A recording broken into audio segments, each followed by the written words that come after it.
Si kancil, tikus, dan harimau. Pada suatu masa, di tengah hutan terdapat seekor tikus yang sedang asik bermain. Ia bernyanyi dan berkeliling dengan sangat riang, sehingga ia tidak menyadari bahwa sudah sangat jauh dari rumah. Sesudah sangat jauh dari rumah, sang tikus pun baru sadar. Ia langsung memilih untuk pulang ke rumahnya, namun ia malah tersesat di hutan. Ketika ia sedang dalam keadaan bingung mencari jalan pulang, ia justru terjebak di sarang harimau. Ia menyaksikan ada harimau jantan yang sedang tertidur lelap, dan si tikus pun merasa ketakutan.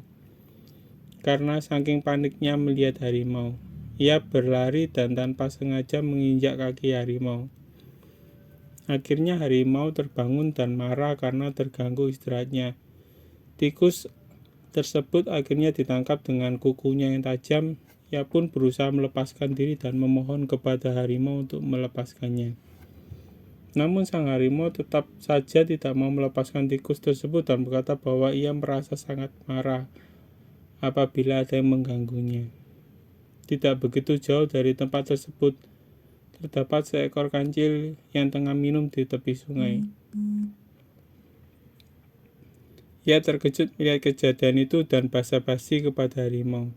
Namun harimau justru malah ingin memakan kancil, namun dengan cepat ia berkata, "Kenapa aku harus takut kepadamu sementara aku adalah raja hutan di sini? Jika kau tak percaya, tanyalah langsung kepada penasihatku. Penasihatku adalah orang yang saat ini ada dalam cengkeramanmu. Ia adalah penasihat yang amat disegani di hutan ini. Maka aku tidak akan memaafkan jika terjadi apa-apa dengan penasihatku." Harimau pun terpengaruh oleh ucapan si kancil. Harimau kemudian bertanya kepada tikus kebenaran yang dikatakan oleh kancil. Dan tikus pun sadar bahwa kancil berbohong untuk menolongnya. Ia pun berkata, "Ya benar, kancil adalah saja hutan ini, dan aku menjadi penasihat dia. Kancil sangat ditakuti dan disegani di hutan ini oleh seluruh binatang.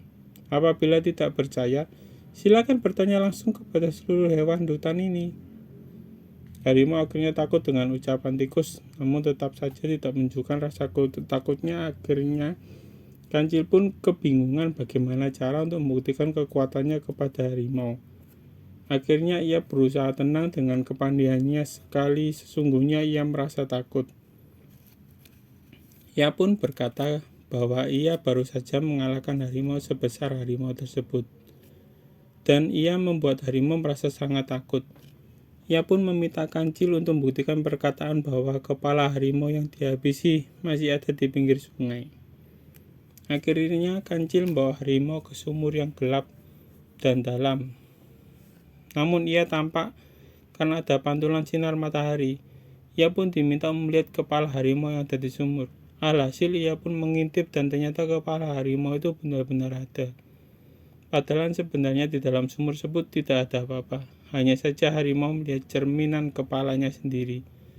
Melihat hal itu, harimau pun langsung lari ketakutan dan berlari. Dan tikus pun bebas dari cengkeraman harimau lantaran pertolongan kancil yang sangat cerdik itu.